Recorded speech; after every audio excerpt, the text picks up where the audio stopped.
ojos celestes contemplaban la gloria del día y cantaba como una galantea la pulpera de Santa Lucía.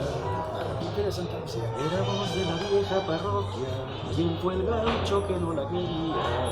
Los soldados de 4 cuarteles suspiraban en la pulpería.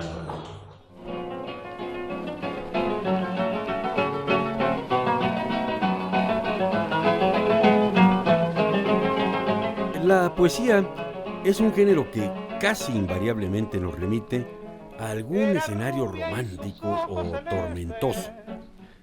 Nos imaginamos a las musas hablando al oído del escritor, dictando bellos versos o guiando la inspiración casi divina que plasma palabras en una hoja de papel. Sin embargo, hoy tengo el privilegio de conocer a un poeta también casi único. Un ingeniero químico que, partiendo de sistemas, síntesis y racionalidad, da nueva vida a la poesía universal, alejándola de algunos rincones melcochosos en los que pudo haberse encontrado. Me refiero al genial e irrepetible Eduardo Kovályker, un poeta que nos visita desde la lejana Argentina para abrir nuevas sendas no solo en la poesía universal, sino también en la escritura de nuestro nuevo México. Noches del barrio, las guitarras de Santa Lucía. Eduardo Kovályker, qué bueno que me aceptaste esta invitación para platicar, como decimos acá en México, y sobre todo de un tema que parece un poco archivado en la memoria colectiva de la gente. Ya no hay lírica, ya no hay poetas, ya no hay gente que disfrute el canto, que haga una tertulia y que oigan sus voces diciendo a alguien o diciéndose a sí mismos, compartiendo quizá un vino, compartiendo no sé.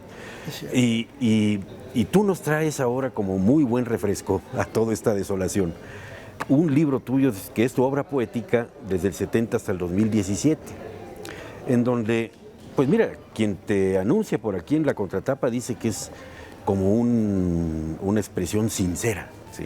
No lo niego, pero yo encontré mucha lírica en tu poesía, mi querido Eduardo. Yo encontré una voz muy aliñadita que predica el sentimiento y lo va llevando a través de los párrafos, sin necesidad de perderse en la estrofa, sin necesidad de perderse en otra cosa.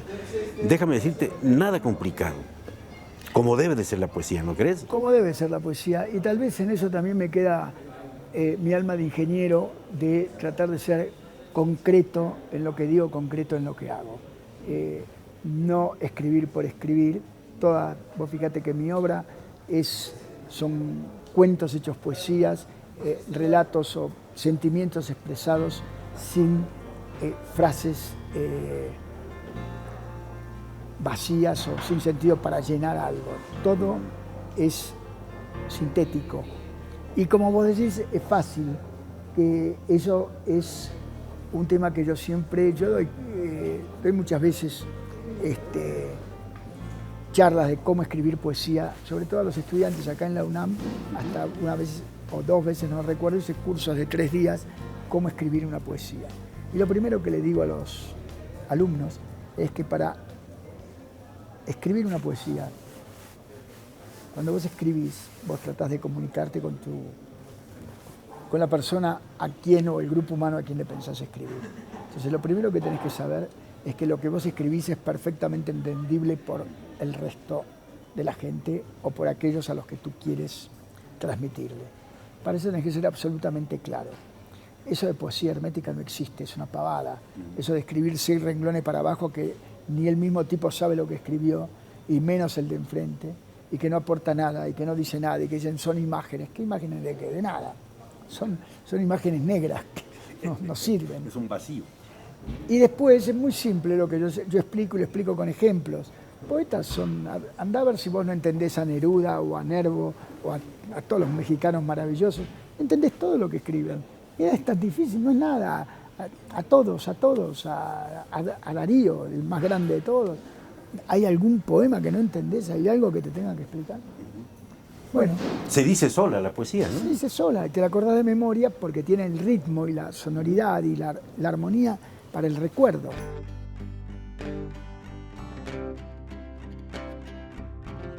Llegar a sus lectores a través de la claridad y del uso atinado del lenguaje pareciera ser el lema de Kovalevker. Una estrategia que es eficaz precisamente porque evita los discursos barrocos, farragosos, las oraciones retorcidas o las imágenes confusas. Para Eduardo, vale más optar siempre por la sencillez y la precisión. Eduardo, tú te confiesas ignorante, te confiesas inculto, no ignorante, inculto, sobre todo con referencias a clásicos alambicados. Pero porque, acá en tu libro sí, te llevan de la mano unos bardos excepcionales. no, pará. Que yo me considero inculto es que porque yo me olvidé de la literatura inglesa, de la literatura francesa, porque los leí tal vez en su ciudad, me olvidé todo. Pero yo no me voy a olvidar nunca de los que fueron mis maestros, ¿no? O sea, Darío nos enseñó a hacer poesía, ahora que lo mencionas.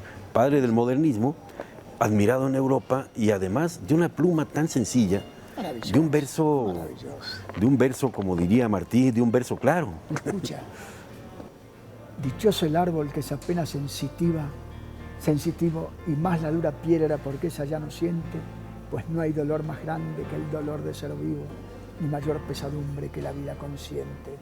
Ser y no saber nada, y ser sin rumbo cierto, y un futuro temor y el espanto seguro de estar mañana muerto, y sufrir por la vida, por la muerte, por lo que no conocemos y apenas sospechamos, y la carne que tienta con sus frescos racimos, y la tumba que aguarda con sus fúnebres ramos, y no saber a dónde vamos ni de dónde venimos. Lo fatal de Rubén Darío. Caray. ¿Hay algo que no entendiste? Te mueve, es maravilloso. Yo te voy a contestar también con algo que viene muy a cuento hoy en día, ¿no? Es con voz de Biblia o verso de Walt Whitman que habría que llegar hasta ti, cazador. Primitivo y moderno, sencillo y complicado, con un algo de Washington o 4 de Nemrod.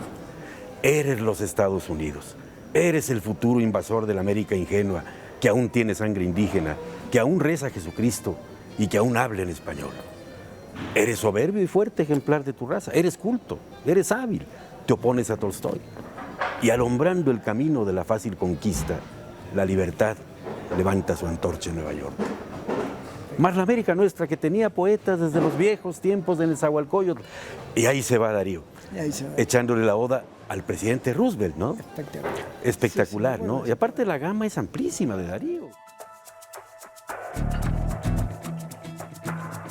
Como todo hombre ilustrado, Kovalevker ha recibido numerosas influencias que han moldeado su estilo poético, pero quizá debamos mencionar a Jorge Luis Borges como una presencia vital en su crecimiento literario. Es tal su admiración por el legendario escritor argentino que incluso decidió dedicarle uno de sus poemas. Tienes aquí un poema entrañable, verdaderamente te lo digo. En el momento en que conversaste con Borges en una librería, y te ibas tú con un niño con mi hijo pequeño tuyo, sí. Y haces una descripción que para mí pues, es un retrato de la escena, ¿no? Pero puesta en poesía. Entonces, a ver, ¿quieres Borges, que te lea? por Con favor, Borges. Eduardo. He cometido el peor de los pecados que un hombre puede cometer, no he sido feliz. Eso lo dice en un poema, y yo en base a estas 2 renglones finalizó este encuentro con Borges. Y empieza así. Un sábado de invierno entré en la librería de aquella galería enfrente de su casa. Hace un cuarto de siglo, realmente el tiempo pasa. Yo estaba con mi hijo paseando esa mañana. Usted firmaba libros y un poco conversaba. Me presenté entonces, lo presenté a mi niño, a quien puse en sus faldas con suave cariño. Hablamos de poetas y hablamos de poesías. Usted, Borges, hablaba, yo solo asentía. Me preguntó mi historia, de dónde procedía. Le hablé de mi familia y mi ascendencia judía. Ahí comenzó con vehemencia profética a explicar una extraña teoría genética que lo hacía judío de alguna manera. Le acepté complacido semejante ley. Era todo un tesoro tenerlo en mi grey.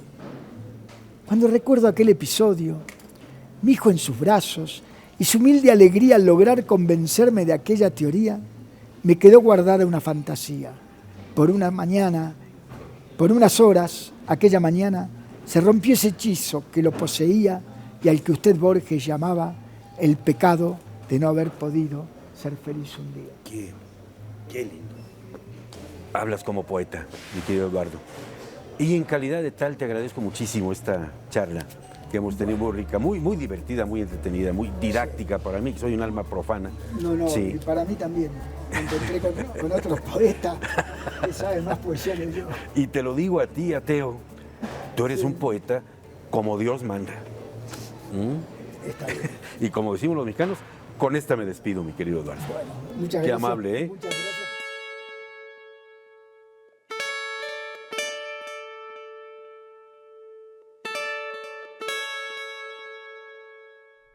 Es innegable que desde el remoto sur del continente americano hemos visto algunos de los mayores destellos en la literatura universal. De Borges a Julio Cortázar, Oliverio Girondo, Alfonsín Storni, Leopoldo Lugones, enormes titanes que se han consagrado en el Olimpo de los escritores. Hoy tuve el privilegio de conocer a alguien que sigue el rumbo de sus pasos.